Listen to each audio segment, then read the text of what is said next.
안녕하세요. 얼마 전 마침내 이혼하고 자유의 몸이 된 40대 여성입니다.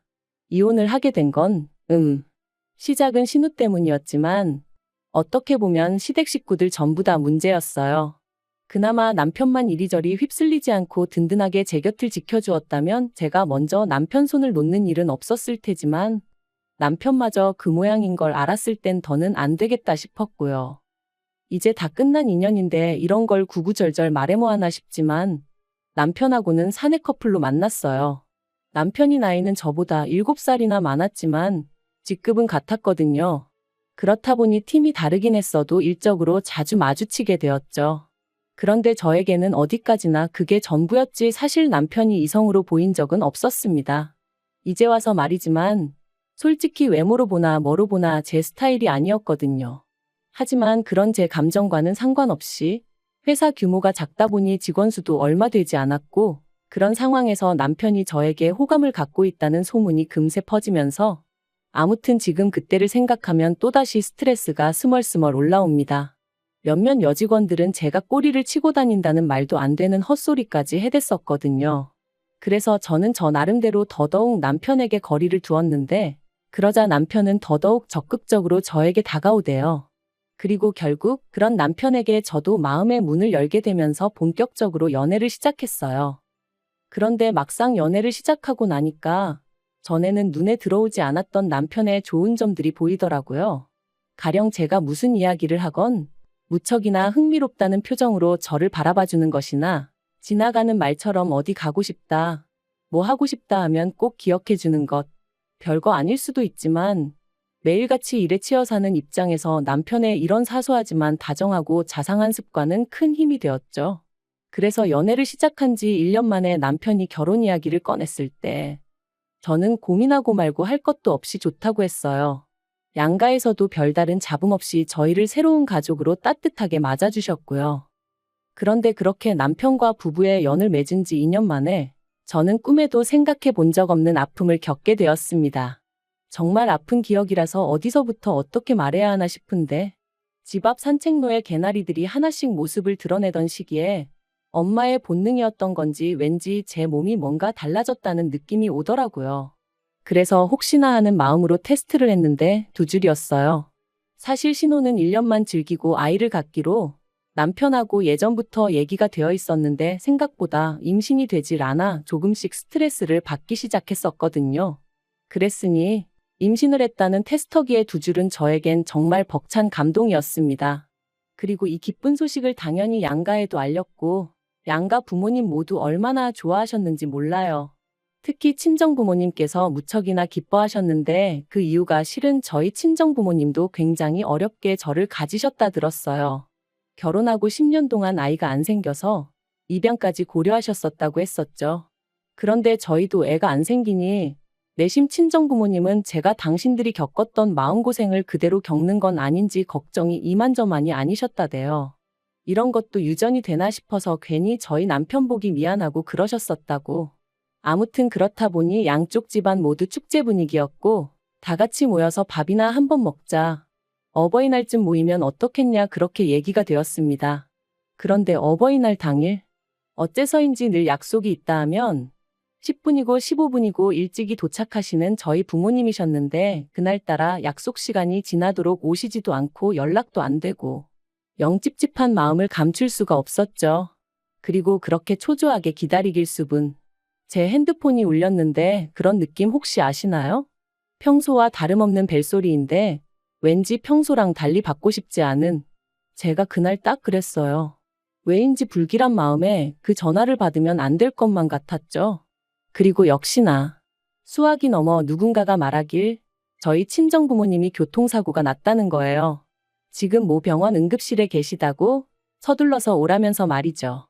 저는 처음에 뭔가 잘못된 거라고 생각했습니다. 하지만 하늘도 무심하시지 그렇게 저에게서 한 번에 2분을 뺏어가셨어요.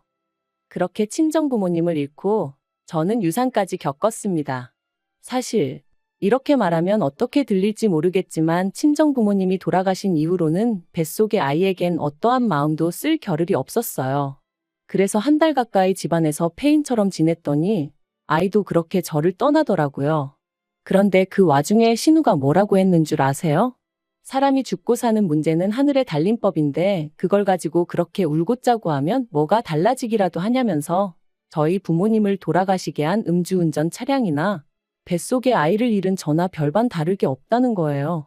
물론 신우가 이 이야기를 할 땐 어디서 누구랑 먹었는진 몰라도 술에 진탕 취해 와서는 베베 꼬인 혀로 짓거리긴 했지만 정말 제 가슴에 비수가 되어 꽂혔어요. 그리고 이튿날 남편이 신우한테 미친 엑스라면서 저한테 당장 사과해라 어째라 해서는 뭐 사과를 받긴 했는데 자긴 술 취해서 기억 안 난다. 기억은 안 나지만 뭐 실수를 했다니 미안하다. 이딴 식의 사과였고 그래서 이후로는 신우는 인간으로도 안 보였지만 그래도 시부모님과 남편을 봐서 대충 사과받아주고 넘어갔어요. 한편 사고 이후로 저는 제법 많은 유산을 상속받았습니다. 서울에 있는 아파트 2채와 작은 건물 하나 그리고 부모님 2분이 언젠가의 귀농을 위해 마련해 두셨던 땅까지. 2분 다 알뜰하신 건 알았고 그래서 재산이 어느 정도 있으실 거란 짐작은 하고 있었지만 그래도 이 정도의 규모일 줄은 몰랐기에 솔직히 적잖이 놀랐던 게 사실이에요. 아무튼 저는 고민 끝에 아파트 2채는 두고 건물을 정리했습니다. 그리고 건물을 팔아서 나온 돈으로 부모님이 귀농하려고 사두신 땅에 집을 지었죠. 솔직히 누군가의 눈에는 비효율적으로 보일지도 모르겠지만 그때는 제가 정말 마음이 허한 시기였어요. 그래서 남들 눈에 잘 띄지 않는 조용한 곳에 혼자서 마음을 달랠 만한 공간이 있으면 좋겠다 싶더라고요. 그리고 그렇게 마음쉴 공간까지 마련하고 나니 어느덧 1년이 넘는 시간이 흘러 있었고 그러자 저도 조금씩 마음을 다잡을 수 있게 되었습니다.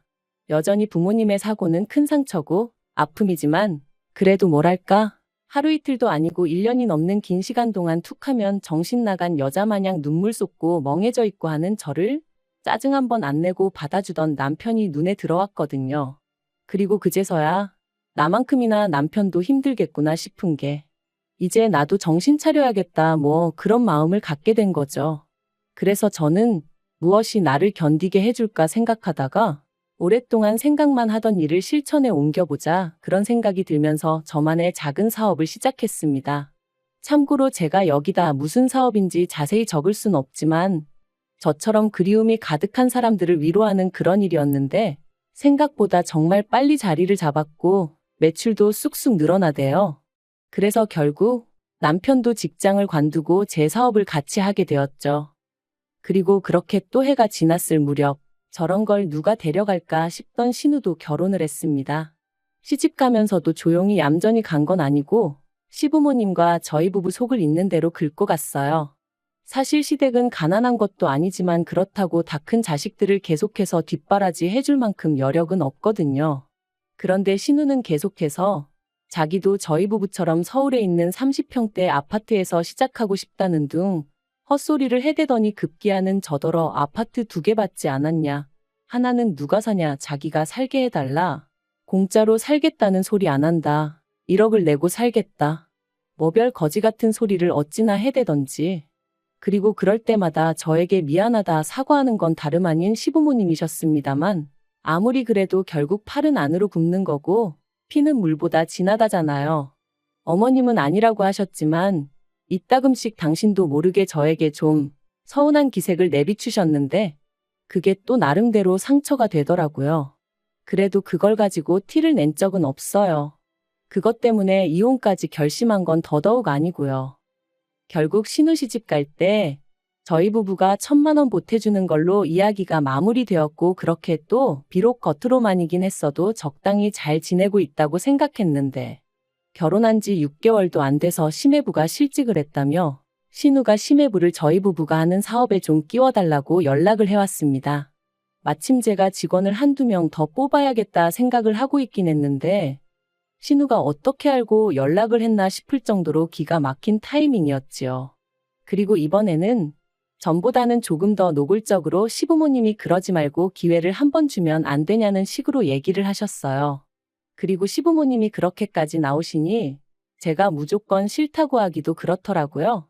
그래서 알겠다 하고 자의반타의반으로 심해부를 고용했습니다. 그리고 심해부가 합류한 지 어느덧 1년이 되어가던 올해 초 2월이었어요. 아버님 생신이라서 온 가족이 모인 자리였는데 신우가 또 권하는 사람도 없는데 혼자서 그렇게 술을 마셔대더라고요. 제가 남편한테 좀 말려보라고 했지만 심해부도 가만히 있는데 자기가 뭐하러 나서냐며 지도 뭐 힘든 일이 있어 저러는 거 아니겠냐? 신경 쓰지 마라 그러대요. 그런데 점점 속도까지 빨라지더니 급기야는 시댁 거실에서 화장실이 엎어지면 코다을거린데 거길 가다가 홀라당 미끄러지질 않나. 그런데 더 황당한 건 그런 신우를 보고도 심해부는 낄낄 웃어대기만 할 뿐 말릴 생각이 없어 보이대요. 그리고 그 꼬라지를 보고 있으니까 왜 다른 직원들이 심해부 이야기만 나오면 짜증스러운 표정을 지었는지 같이 일하기 열받는 타입이라고 불평을 해댔는지 조금은 알 것도 같더라고요.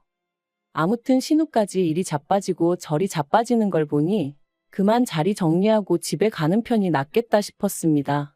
그래서 남편하고 같이 뒷정리를 하고 일어서려는데 신우가 제 손목을 딱 잡더니 좋겠다 그러는 거예요.